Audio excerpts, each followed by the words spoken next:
mardi 10 février 2026. Bonsoir à tous, bienvenue dans votre flash de 19h. La condamnation à 1 an de prison ferme et 1 an avec sursis prononcé par le tribunal de première instance à l'encontre de Moussa Mara a été confirmée par la Cour d'appel de Bamako hier lundi 9 février 2026. Le bureau du vérificateur général a publié un rapport accablant sur la gestion administrative et financière de la commune rurale de Kalabankoro couvrant les exercices 2022, 2023, 2024 et le premier semestre 2025.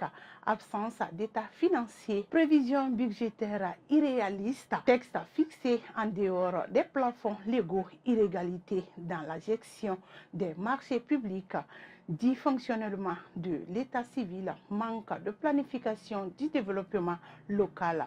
Le document officiel dresse un constat sévère d'une gouvernance communale fragilisée.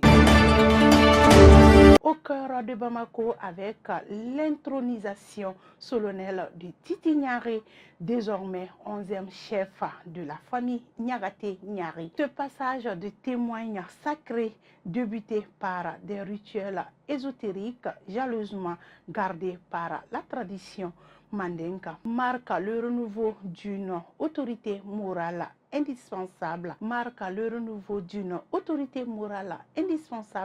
à l'équilibre et à la paix sociale de la capitale.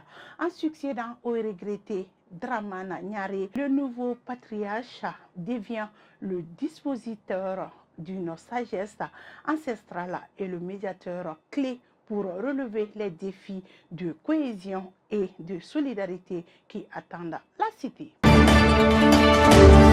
À Kaya, le Mali et ses partenaires lancent de nouveaux programmes de réintégration pour les migrants de retour.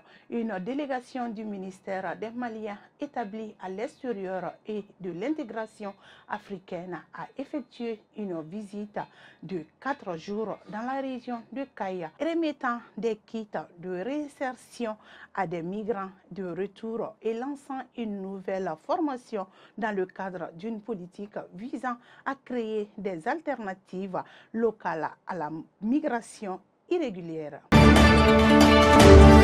La capitale malienne a accueilli hier lundi 9 février 2026 la première assemblée constitutive de la Confédération du cinéma et de l'audiovisuel de l'Alliance des États du Sahel, CCA-AES, sous le haut patronage du secrétaire général du ministère malien de la Culture, représentant le ministre Mahmoud Daffé. Cette rencontre marque une étape structurante pour l'avenir du cinéma et de l'audiovisuel dans l'espace AES. Sport éliminatoire de la Coupe du Monde 2027 de basketball. Les Aigles rêvent grand du 26 février au 1er mars 2026. La sélection nationale masculine senior disputera la campagne de qualification de la Coupe du Monde 2027. C'est ce qui met fin à ce flash. Merci à vous de l'avoir suivi. Restez connectés sur Diamond TV, la chaîne qui vous brille.